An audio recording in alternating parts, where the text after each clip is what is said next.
दे दिया। यस, तो एक बार फिर से good morning to all of you. आवाज मेरी आ रही है अच्छे से? ठीक है। तो बच्चों, लास्ट क्लास में हमने एम्पियर सर्किट लॉ और उसका एक छोटा सा एप्लीकेशन किया था। ठीक है, एम्पियर सर्किट लॉ और उसका छोटा सा एक एप्लीकेशन किया था। एम्पियर सर्किट लॉ क्या कहता है? ये कहता है V dot dl is equals to mu naught times I in that closed loop in that Ampere's loop। ये इसका स्टेटमेंट है, प्रूफ है ऑलरेडी। ठीक, इसको ऐसे का ऐसा भी हम समझें। क्या कहता है ये कि line integral of magnetic field is equals to mu naught times the total current in that loop. Clear? इससे हमने कल एक straight infinite current carrying conductor की वजह से जो मैग्नेटिक फील्ड होगा r डिस्टेंस पर या x डिस्टेंस पर, वो हमने कैलकुलेट किया और हमने देखा कि ये जो मैग्नेटिक फील्ड है ये उतना ही है जितना कि हमने बायोट-सावर्ट लॉ की हेल्प से एक straight infinite current carrying conductor की वजह से मैग्नेटिक फील्ड कैलकुलेट किया। ये दोनों मैग्नेटिक फील्ड की वैल्यू बिल्कुल सेम आ गई।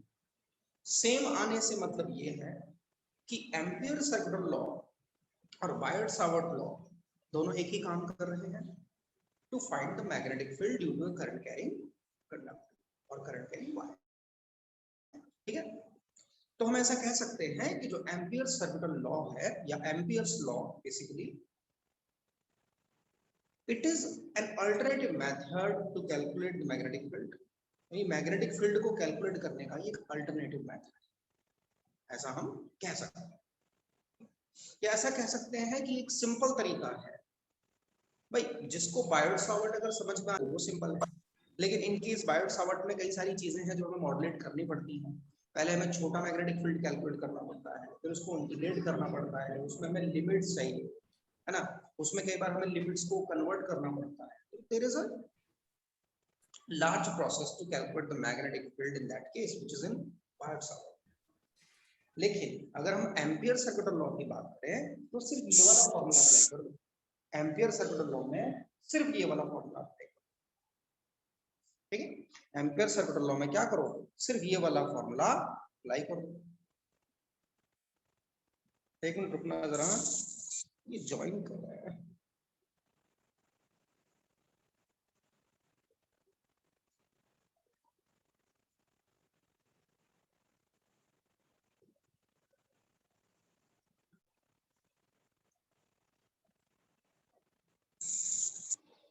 ओके, ये बात समझ में आ गई? अब देखिए, आज हम इसका नेक्स्ट केस पढ़ने वाले हैं, जो कि है दूसरा केस। तो मैंने एक बात बताई कि एम्पियर सर्किट लॉ बेसिकली एक और तरीका है to calculate the magnetic field due to current carrying wire, due to the current carrying conductor. ये है। अब क्या ये सिंपल तरीका है? हाँ, मतलब कंपैरेबली अगर देखें तो सिंपल तरीका है। उसके कंपैरिजन में ये सिंपल तरीका है। किसके कंपैरिजन में? बायोट-सावर्ट लॉ के कंपैरिजन में ये थोड़ा सा सिंपल है कंपैरेटिव। तो कई बार बायोट-सावर्ट लॉ से पूछ लेता है वो कि बायोट-सावर्ट लॉ की हेल्प से मैग्नेटिक फील्ड कैलकुलेट करके बताइए। बायोट-सावर्ट लॉ की हेल्प से मैग्नेटिक फील्ड कैलकुलेट करके बताइए, पूछ लेता है। ठीक है, तो आपको कुछ करंट कैरिंग कंडक्टर की वजह से मैग्नेटिक फील्ड बायोट-सावर्ट लॉ की हेल्प से आपको दिया गया है, और कुछ करंट कैरिंग कंडक्टर की वजह से magnetic field ampere circuit law की वजह से हमें कैलकुलेट करना है। ठीक है, कोई भी आपसे पूछा जा सकता है एग्जाम में। तो चलिए आज हम नेक्स्ट केस करते हैं। कल हमने straight infinite current carrying conductor की वजह से using ampere circuit law magnetic field calculate किया। तो आज हम एक और नया छोटा सा डेरिवेशन करने वाले हैं। लिख लीजिए सभी बच्चे। Magnetic field due to infinitely long magnetic field due to infinitely long cylindrical wire, cylindrical, यहाँ पर लोकेशन दी है सिलेंड्रिकल। कैसा है?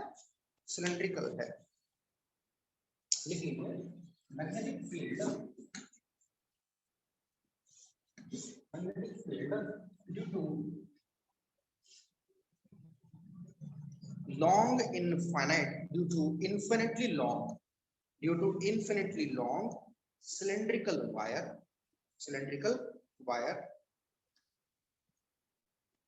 carrying current on its surface. Very important, इसको अंडरलाइन करिएगा, carrying current on its surface, यानी जो करंट है वो सिर्फ कहाँ है, इसकी सरफेस पर है। जैसे मैं आपको कहूँ बच्चों कि सपोज करिए ये मेरे पास सिलेंडर है, तो ये वायर है ना, ये इस तरह से ये सिलेंड्रिकल वायर है, ऑब्वियसली सिलेंड्रिकल, थोड़ा सा बड़ा सिलेंडर ले लें इधर, तो करंट कहाँ फ्लो हो रहा है, इसके सरफेस पर, सिर्फ कहाँ हो रहा है, सरफेस पर, मतलब इसके अंदर करंट नहीं है, सिर्फ सरफेस पर करंट फ्लो हो रहा है, समझ रहे हैं? अगर सिलेंड्रिकल वायर है तो करंट कहाँ फ्लो हो रहा है, सिर्फ सरफेस पर, इस पूरे सरफेस पर, सिलेंड्रिकल है पूरा इस तरह से, तो इस तरह से करंट। यार वो परेशान हो रहा है काफी, ज्वाइन नहीं कर पा रहा है, क्या करें।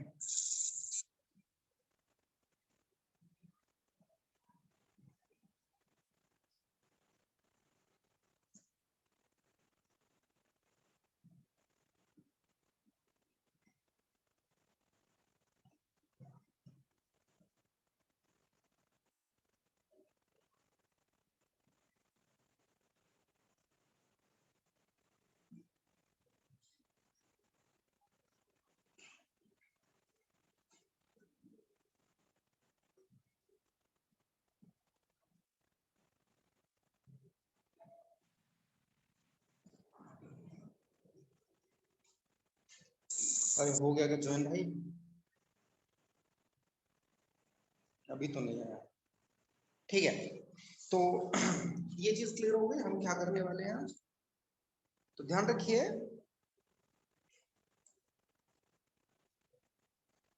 ये भी आज दिक्कत कर रहा है,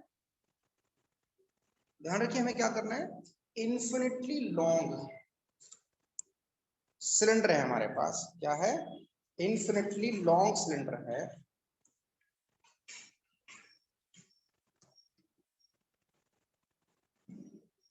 करंट कैरिंग सिलेंडर, और मैग्नेटिक, सॉरी करंट कहाँ फ्लो हो रहा है, उसके एक्सिस पर फ्लो, सॉरी सरफेस पर फ्लो हो रहा है, कहाँ फ्लो हो रहा है, सरफेस पर, मतलब उसके अंदर कोई करंट नहीं है, सिर्फ और सिर्फ कहाँ पर है, सरफेस, ठीक है।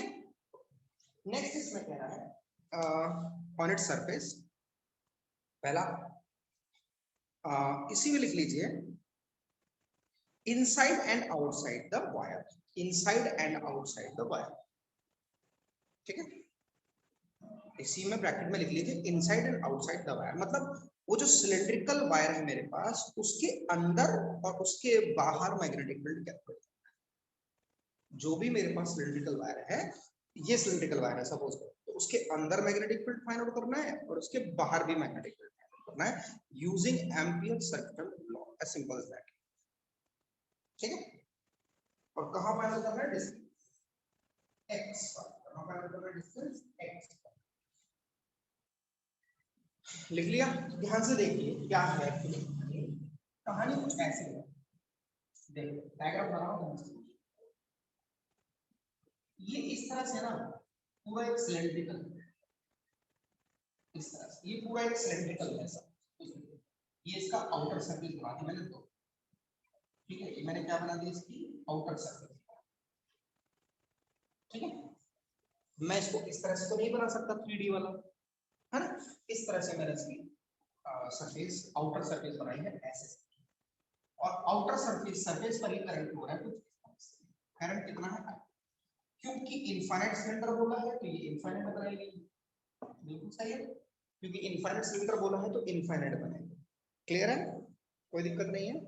अब वो क्या कह रहा है, मान लीजिए ये इसका एक्सिस है, एक्सिस समझते हैं ना सर, एक्सिस, ये इसका एक्सिस है सिलेंडर, अब इसके एक्सिस, पहली चीज वो क्या बोल रहा है, ध्यान से, पहली चीज वो बोल रहा है कि इस सिलेंडर के अंदर मुझे मैग्नेटिक फील्ड कैलकुलेट करना है, पहली चीज तो ये, इस सिलेंडर के अंदर मुझे मैग्नेटिक फील्ड कैलकुलेट करना है, पहली चीज। और दूसरी चीज, इस सिलेंडर के बाहर, सिलेंडर मतलब जो करंट कैरिंग सिलेंडर, इस सिलेंडर के बाहर मुझे मैग्नेटिक फील्ड कैलकुलेट करना है, ठीक, दो चीजें मुझे दी गई, कहां से डिस्टेंस लेना है, रेफरेंस पॉइंट एक्सिस, एक्सिस से, जैसे मान के चलो अगर मुझे इसके अंदर मैग्नेटिक फील्ड फाइंड करना है, ये एक्सिस है, तो इसके एक्सिस से मान लो ये पॉइंट है P, इसमें मुझे मैग्नेटिक फील्ड कैलकुलेट करना है कितनी दूरी पर, x की, डिस्टेंस कुछ भी ले सकते हो, एक्स ले सकते हो, वाई ले सकते हो, जेड ले सकते हो, आर ले सकते हो, पी ले सकते हो, टी ले सकते हो, व्हाटएवर यू वांट। जो भी डिस्टेंस दे दिया गया, जो भी डिस्टेंस दे दिया गया हो, वो डिस्टेंस हम ले सकते हैं। आ रही है बात समझ में यहाँ तक? तो पहली चीज आप ये देख लो, ये मेरे पास क्या है, एक सिलेंडर है, ठीक है, क्या है, सिलेंडर है बच्चों, ओके। सिलेंड्रिकल वायर है या सिलेंड्रिकल डिवाइस, कुछ भी मान लो आप, जिसमें करंट फ्लो हो रहा है कहां पर, सरफेस पर। कहां पर करंट फ्लो हो रहा है बच्चों? सिर्फ और सिर्फ सरफेस पर करंट फ्लो हो रहा है, अंदर करंट फ्लो नहीं हो रहा है ना। और एक बात, ये जो सिलेंडर है हॉलो सिलेंडर है। कैसा सिलेंडर है? हॉलो सिलेंडर है, ध्यान रखिएगा। ये कैसा सिलेंडर है? हॉलो, अंदर से खाली। आपने वो बेलन देखा ना, बेलन, बेलन लकड़ी वाला जो होता है वो तो खैर सॉलिड होता है अंदर से भी, लेकिन एक और आता है मेटल का, आता है एक। बॉटल देख लीजिए पानी की, पानी की बोतल देख लीजिए। मैं एक मिनट, मैं एग्जांपल थोड़ा अच्छे से और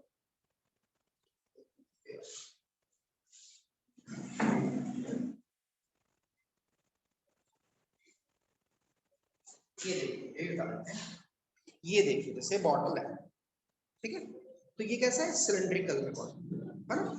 इसी तरह से मेरे पास सिलेंड्रिकल वायर, तो मैंने यहाँ पर जो दो इनफाइनाइट पॉइंट बनाए हैं ना, एक मिनट, तो मैंने यहाँ पर जो दो ये जो पॉइंट बनाए हैं, ये सरफेस वाले पॉइंट है, सिर्फ सरफेस वाले, और करंट भी कहाँ फ्लो हो रहा है? सरफेस। हॉलो सिलेंडर है, हॉलो, अंदर से खाली, ठीक है। बात समझ में आ रही है? एक एक पॉइंट क्लियर कर रहा हूं मैं ताकि कोई दिक्कत ना हो, सारी चीजें समझ लीजिए। हॉलो सिलेंडर है, और अब मुझसे कहा जा रहा है कि इस सिलेंडर के, हॉलो सिलेंडर के इनसाइड में और आउटसाइड में दो पॉइंट पर मुझे मैग्नेटिक फील्ड कैलकुलेट करना है। Due to this current carrying hollow cylinder, due to this current carrying hollow cylinder, we need to calculate the magnetic field inside this cylinder and outside this cylinder using ampere circle. Clear है? Clear है? Thums up दे दो, clear है? यहाँ तक कोई दिक्कत नहीं है, ठीक है। अच्छा, अब बच्चों मुझे पता है कि करंट सिर्फ कहाँ फ्लो हो रहा है? सरफेस पर फ्लो। करंट सिर्फ कहाँ हो रहा है बच्चों? फ्लो सरफेस पर फ्लो हो रहा है, सिर्फ करंट सरफेस पर फ्लो हो रहा है, अंदर तो करंट है नहीं, ठीक है। अब मुझसे अगर कहा जाए बच्चों, ध्यान से सुनिएगा, अगर मुझसे कहा जाए कि इसके अंदर इस पी पॉइंट पर मैग्नेटिक फील्ड फाइंड करिए एक्सिस से एक्स दूरी, कैसे करते हैं बच्चों? सबसे पहले इसको कट करते हुए, क्या करते हैं? कट करते हुए, इसको कट करते हुए लूप बना, ये बन गया लूप, ठीक। इसको हम क्या कहेंगे प्यारे बच्चों? Amperes loop. क्या कहेंगे इसको? एम्पियर्स का लूप। तो ध्यान से देखिएगा, मैं इसको बाहर बना दूं, ठीक है, अगर मैं इसको थोड़ा जूम कर दूं, जूम पर ये इसको जूम कर देता हूं, तो ये मेरा हो गया ये वाला लूप, और एम्पियर्स लूप जिसको हम बोल रहे हैं, क्या? एम्पियर्स लूप, एम्पियर्स लूप, ठीक है। और इसके चारों तरफ यहाँ जो है, ये ध्यान से देखिएगा, है ना, ये कुछ इस तरह से है, देखो इस तरह से, ऐसे ऊपर की तरफ। अब बोर्ड पे तो नहीं बना सकता मैं ऐसे ना, तो इस तरह से। तो ये जो ये वाला सरफेस है, ये एम्पियर्स लूप। तो ये वाला कौन सा सरफेस है? ये वाला सरफेस है, आउटर सरफेस, ये वाला, ये सिलेंडर का। करंट अगर ध्यान से देखा जाए तो करंट ऊपर की तरफ आ रहा है। अगर मैं इस सिलेंडर को ऐसे देखूं ध्यान से, तो मुझे दिखाई देगा करंट कहाँ आ रहा है? ऊपर की तरफ आ रहा है। करंट कहाँ आ रहा है? ऊपर की तरफ, आउटवर्ड, ऐसा कैसे? अपवर्ड्स, ठीक है, अपवर्ड की, ऊपर की तरफ। ऐसे देखूं मैं इसको ना, सिलेंडर को इस तरह से देखो, तो करंट कहाँ आ रहा है? ऊपर की तरफ, ठीक है। तो मैं इसको यहाँ पर डॉटेड लाइन से, डॉट पॉइंट से लिखता हूं, करंट जो बाहर की तरफ। भाई आपको पता है डॉट और क्रॉस में, क्रॉस इनवर्ड होता है, डॉट आउटवर्ड होता है। तो मान लो करंट कुछ ऐसे है, करंट तो कहां चल रहा है? सरफेस पर चल रहा है ना, सिर्फ करंट तो सरफेस पर चल रहा है। आप अज्यूम कर पा रहे हैं? एक थम्स अप दे दो मुझे, एक थम्स अप दे दो पहले भाई। ये तो अंदर वाले एम्पियर्स लूप हो गया, और इसके बाहर ये वाला सरफेस, ये ध्यान रखिए, ये वाला सरफेस याद रखिए, यस, ओके। करंट कहां है? ऊपर की तरफ आ रहा है, करंट तो ऊपर की तरफ मुझे दिख रहा है, ठीक। अब ध्यान से सुनिए, मुझे इस लूप के अंदर यानी यहाँ सेंटर ये एक्सिस था, यहाँ से देखो ये दूरी थी x। इस पॉइंट P पर मुझे क्या करना है बच्चों, मैग्नेटिक फील्ड कैलकुलेट करना है due to this hollow cylinder, hollow current carrying. Clear है? अब आप बहुत अच्छे से जानते हैं कि अगर कहीं पर भी मुझे मैग्नेटिक फील्ड कैलकुलेट करना है यूजिंग एम्पियर सर्किट लॉ, तो वी नो सिंपल सा एम्पियर सर्किट लॉ का मैथमेटिकल रिलेशन हम जानते हैं।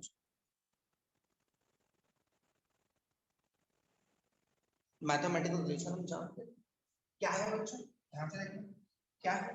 We know that B dot dl over a closed loop is equals to mu naught times I।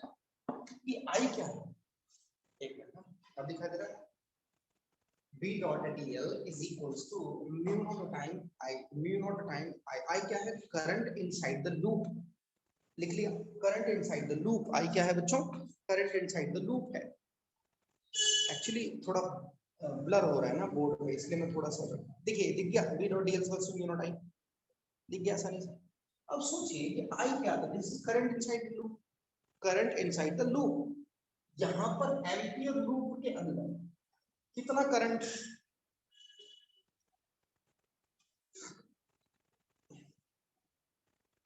Clear दिख रहा है? Very good. मैं पूछ रहा हूं कि एम्पियर्स लूप के अंदर कितना करंट है, ये पूछ रहा हूं मैं आपसे। एम्पियर लूप के अंदर कितना करंट है, ये पूछा जा रहा है आपसे। कितना है, जल्दी से बताइए। एम्पियर्स लूप के अंदर करंट कितना है, तो ध्यान से देखो, करंट तो कहां से पास हो रहा था, सरफेस से पास हो रहा था सर, सरफेस से पास हो रहा है करंट। तो मैंने इसके अंदर एक लूप बना लिया है, लूप के अंदर कितना करंट होगा, लूप के अंदर करंट होगा जीरो। कितना करंट होगा बच्चों, जीरो करंट होगा, क्योंकि करंट तो सरफेस से पास हो रहा है ना, मैंने बताया आपको स्टार्टिंग में। करंट कहां से पास हो रहा है, सिर्फ सरफेस से पास हो रहा है। तो इस सिलेंडर के अंदर अगर मैं कहूं कि करंट कितना है, तो आप कहेंगे सर जीरो है। तो ध्यान से देखें, अगर ये जो एम्पियर लूप है, इस एम्पियर लूप के अंदर के करंट की बात की जाए, तो वो तो बच्चों जीरो, यानी ये वैल्यू जीरो हो जाएगी। यानी इसका मतलब हम क्या लिखेंगे प्यारे बच्चों, इसका मतलब ये है कि V dot dl is equals to mu naught into zero। दिख रहा है अच्छे से, mu naught into zero यानी जीरो। इसका मतलब करंट ही जीरो है इसके अंदर, तो मैं ऐसा कह सकता हूं कि जो मैग्नेटिक फील्ड है वो जीरो होगा। बोलो ये बात समझ में आ गई तो कमेंट करके क्लियर करो। मैग्नेटिक फील्ड जो होगा प्यारे बच्चों वो जीरो होगा, यानी inside the cylinder magnetic field is zero.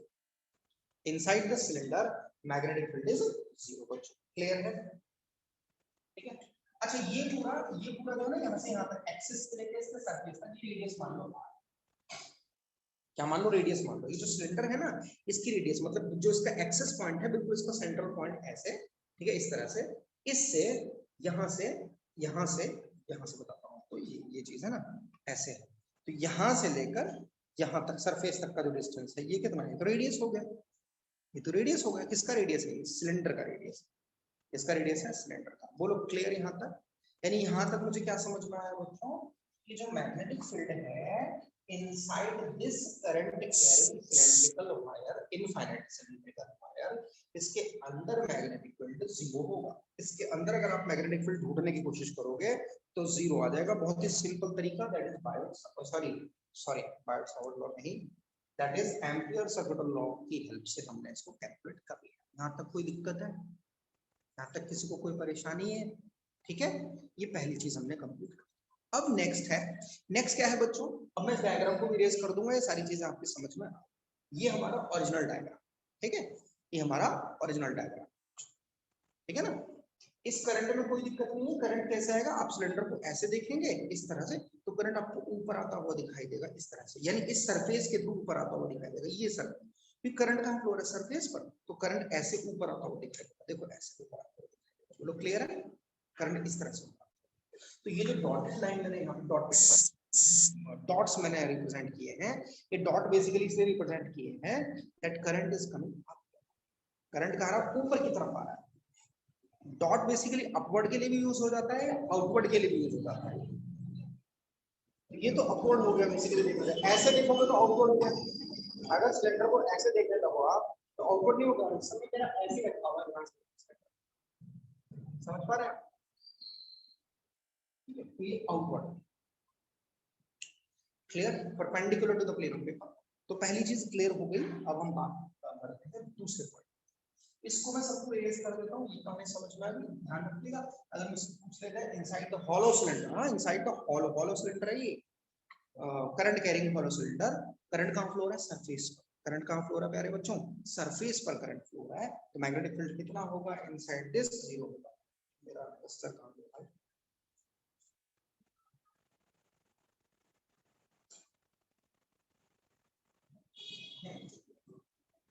अब देखिए इसको मैं रेज कर लेता हूँ,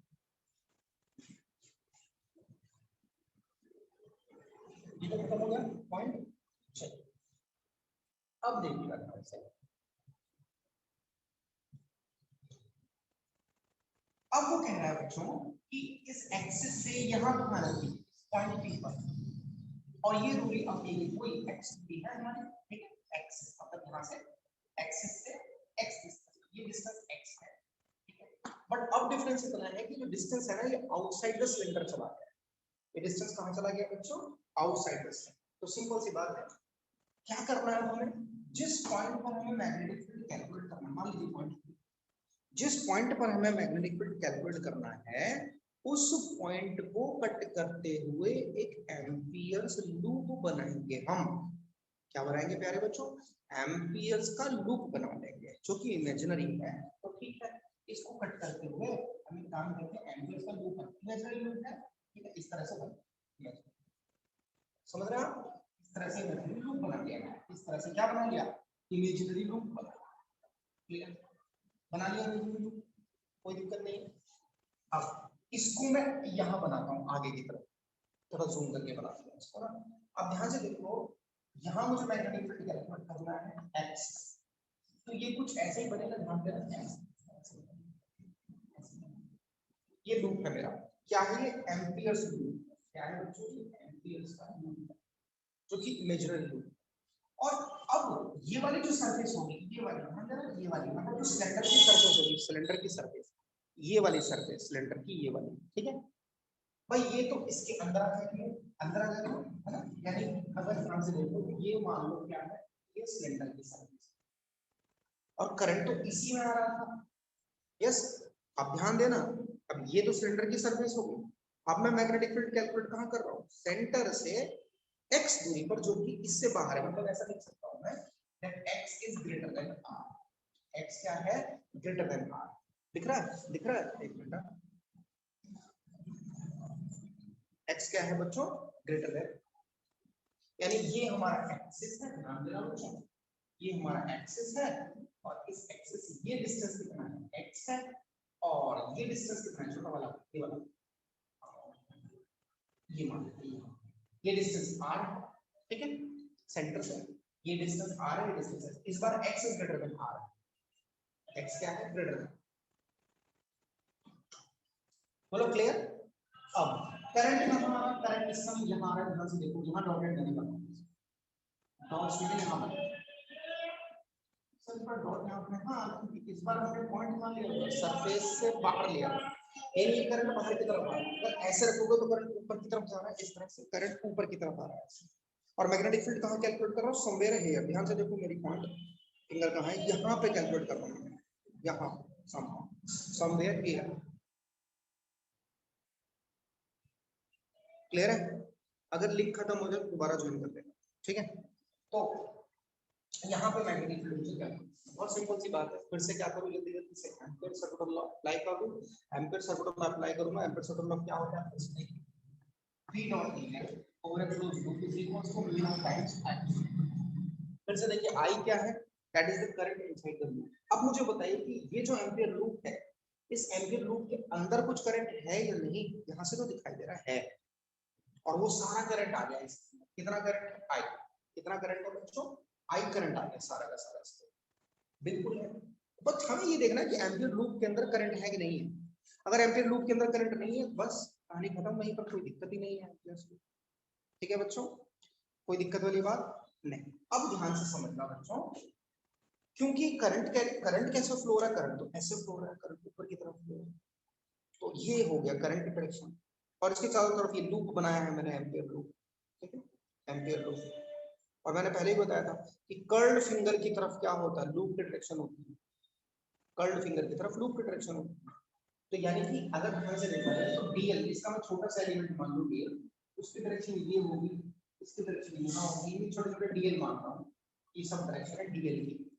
और यही डायरेक्शन है मैग्नेटिक फील्ड की, यही मैग्नेटिक फील्ड की डायरेक्शन है। यस जैसे क्योंकि करंट तो ऐसे जा रहा है ऊपर, देखो ध्यान से, करंट तो ऊपर जा रहा है, तो magnetic field curled finger represent करेंगे। तो ध्यान से देखो, ये सिलेंडर है, करंट ऊपर जा रहा है, ये करंट हो गया, तो मैग्नेटिक फील्ड ऐसे हो गया, ठीक है। यानी जो लूप है, ठीक है, लूप का डायरेक्शन और मैग्नेटिक फील्ड का डायरेक्शन सेम बैठा है। लूप का डायरेक्शन और मैग्नेटिक फील्ड का डायरेक्शन क्या है प्यारे बच्चों, सेम है। सेम है का मतलब क्या है प्यारे बच्चों, यहां लिख सकता हूं b dl cos 0 degree is equals to mu naught times I। बोलो क्लियर, देख लो पहले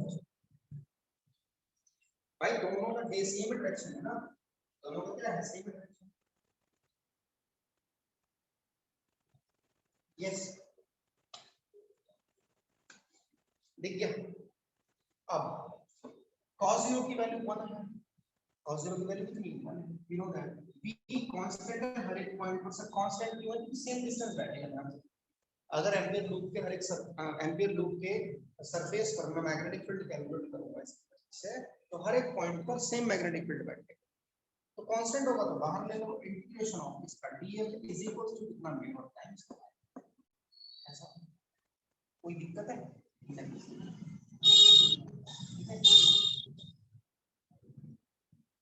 बोलो भाई, ओके। अब ये dl dl dl बेटा कितना बैठेगा, फिर से dl dl dl थोड़ा सा करोगे तो 2 पाई r, मतलब सरकमफ्रेंस होगा। लेकिन जो ये वाला सरफेस है बाहर वाला जो एम्पियर लूप है, उसका डिस्टेंस कितना है, x है, x है, यानी रेडियस कितना है, x है, इनटू 2 पाई x आएगा यहां पर, and that is equal to v naught times I।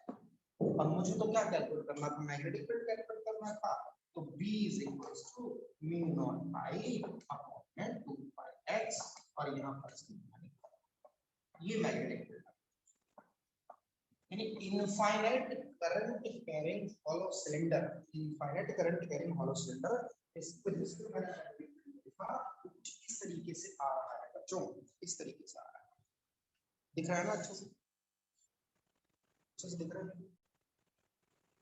लिख लिया यहाँ तक पूरा कंप्लीट, ये कहानी यहाँ पे खत्म हो, ये फाइनल रिलेशन है हमारा, क्लियर है, कोई परेशानी।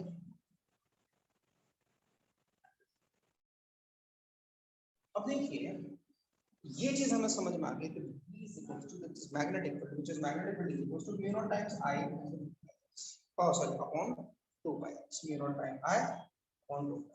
I क्या है, करंट है जो भी सिलेंडर में, हॉलो सिलेंडर में फ्लो हो रहा है। क्या ये सारे पॉइंट्स क्लियर हो गए अच्छे से, कोई दिक्कत वाली बात तो नहीं है, ठीक है। बहुत सिंपल सी बात थी, एम्पियर सर्कुलर लॉ आपको पता होना चाहिए, B dot dl time integral magnetic field mu naught times I होगा। अब एक बात समझो बच्चों, एक चीज और भी देखो, अगर हमसे पूछ लिया जाए कि मैग्नेटिक फील्ड वेरी कैसे करना है, मतलब किस तरह से चेंज हो रहा है, वेरिएबल किस तरह से है, तो एक्सिस से जैसे जैसे x बढ़ेगा, ध्यान से देखो ये x तो इनवर्स में आ रहा है, x तो कैसा आ रहा है बच्चों, इनवर्स में आ रहा है, इनवर्स में आ रहा है x, तो x इनवर्स में आ रहा है, यानी magnetic field is inversely proportional to x, और x क्या है, इसके एक्सिस से वो दूरी जहां पर हमें मैग्नेटिक फील्ड कैलकुलेट करना है, इसके एक्सिस से, मतलब सिलेंडर, हॉलो सिलेंडर के एक्सिस से वो डिस्टेंस जहां पर हमें मैग्नेटिक फील्ड कैलकुलेट करना है। इसका मतलब जैसे जैसे आप दूर चले जाओगे वैसे वैसे मैग्नेटिक फील्ड की वैल्यू कम होती चली जाएगी, और जैसे जैसे पास आओगे वैसे वैसे मैग्नेटिक फील्ड की वैल्यू बढ़ती चली जाएगी। सरफेस पर आओगे तो मान लो अगर वो बोलता सरफेस पर बताओ, सोचो अगर वो कहता कि सरफेस पर बता दो, हमने दो केस किए, एक तो कि अंदर बताओ, हॉलो सिलेंडर के अंदर मैग्नेटिक फील्ड कितना, बाहर कितना, मान लो उसका सरफेस पर बताओ यहाँ, तो उस केस में प्यारे बच्चों ये x बराबर कितना हो जाता, r हो जाता, समझ रहे हैं ना, ये x बराबर कितना हो जाता, r, यानी सरफेस पर कुछ मैग्नेटिक फील्ड कितना आता, म्यू नॉट का, सॉरी हाँ mu naught i upon 2 pi capital R, देखो सरफेस पर इतना होगा, ध्यान से, सरफेस पर इतना होगा ऐसे, तो ये हो गया सरफेस पर, ये हो गया आउटसाइड, और इनसाइड तो जीरो है, इनसाइड तो जीरो है, ये हो गया सरफेस। क्लियर बच्चों? यहां से मुझे एक चीज दिखाई दे रही है कि B magnetic field is inversely proportional to x, that is distance from the axis of this hollow cylinder. जो हॉलो सिलेंडर है उसकी एक्सिस से x दूरी पर जो x डिस्टेंस है वो इनवर्सली प्रोपोर्शनल है मैग्नेटिक फील्ड के। नहीं, जैसे जैसे आप डिस्टेंस बढ़ा दोगे, एक्सिस से दूर चलते चले जाओगे, मैग्नेटिक फील्ड की वैल्यू कम हो जाएगी, एक्सिस पास आओगे, आप कहोगे सर यहाँ आ गया एक्सिस पर, तो तब तो जीरो ही होगा, कंफ्यूज मत हो जाना, तो जीरो होगा मैग्नेटिक फील्ड, क्योंकि अंदर करंट जीरो है ना भाई, इनसाइड का करंट जीरो है, कि हॉलो सिलेंडर है, कैसा है, हॉलो सिलेंडर है। बोलो बात समझ में आ गई? अब इसी का, ये लिख लिया, मैं इसको इरेज कर रहा हूँ, इसको मैं इरेज कर रहा हूँ। अब इसी का वो कहता है ग्राफिकल रिप्रेजेंटेशन भी बता दो, इसी का मैं इसको इरेज कर रहा हूँ, प्लीज कमेंट, मैं इसको इरेज कर दूं जल्दी से, जल्दी जल्दी जल्दी, यस। अब देखिए,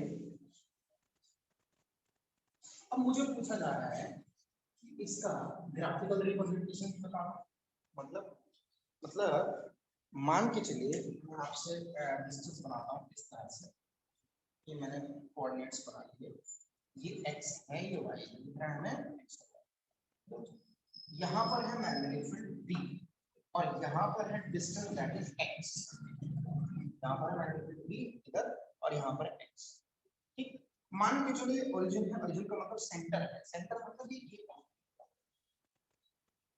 वाला, यानी एक्सिस, यानी ये एक्सिस मान के चलो किसकी, हॉलो सिलेंडर।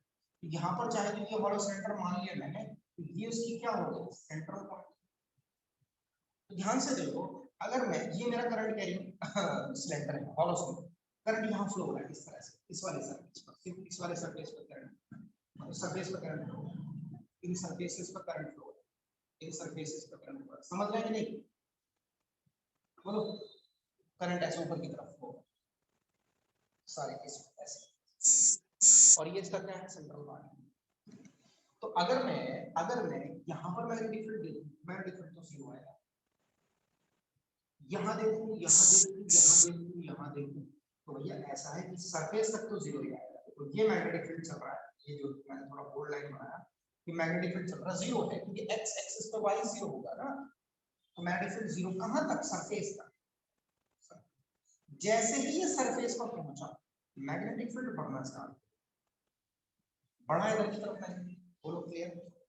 जैसे ही सरफेस पर पहुंचा, मैग्नेटिक फील्ड मैक्सिमम हो गया, इसको मैं ऐसे लिख सकता हूं, ये जो डॉटेड लाइन है, this is B max, maximum magnetic field यही होगा सरफेस।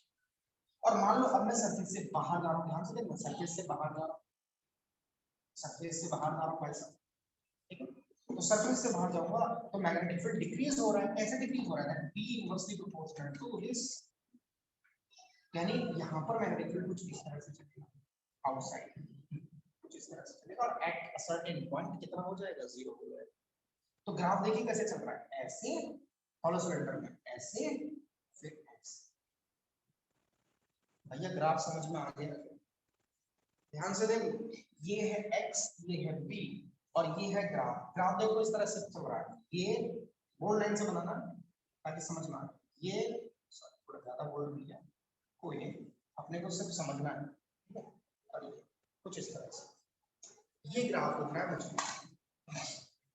ऐसा ग्राफ बनेगा in case of hollow cylinder, hollow current carrying cylinder, और उसकी वजह से जो मैग्नेटिक फील्ड हुआ है, किसका ग्राफ है, मैग्नेटिक फील्ड का ग्राफ, किसका ग्राफ है, मैग्नेटिक फील्ड का ग्राफ है बच्चों। कमेंट कर दीजिए अगर आपको समझ में आ गया है, तो अच्छे से समझ में आ गया, बैठ गया दिमाग में कि हाँ अगर हॉलो सिलेंडर है, करंट कैरिंग हॉलो सिलेंडर, ठीक, उसकी वजह से मुझे मैग्नेटिक फील्ड कैलकुलेट करना है इनसाइड, आउटसाइड, सरफेस पर, तो कितना होगा ये समझ में आ गया, और उसका ग्राफिकल रिप्रेजेंटेशन, कई बार ग्राफ पूछ लेता है वो आपसे कि ये कौन सा ग्राफ है बताइए, स्टेटमेंट दे देगा 3-4, दैट इज मैग्नेटिक फील्ड पे hollow current carrying conductor, solid and sorry, current carrying, follow current carrying wire, cylindrical wire. Okay, तो ये चीजें आप देख लीजिएगा। आई होप आपको ये सारी चीजें एक एक समझ में आई होगी। हमने क्या किया आज, एम्पियर सर्कुलर लॉ की एप्लीकेशन थी, वो हमने की। ठीक है बच्चों, अगर आपको ये समझ में आ गया, अच्छा लगा तो भैया लाइक कर दो, सब्सक्राइब कर दो, और इस वीडियो को शेयर भी कर दो आपके दोस्तों के साथ। ठीक है, हम मिलेंगे नेक्स्ट क्लास में। ठीक है, till then keep learning, keep reading. Thank you so much, bye bye बच्चों। इसको अच्छे से रिवाइज कर लेना, बाकी हम नेक्स्ट क्लास में पढ़ेंगे। ठीक है भाई, चलो धन्यवाद।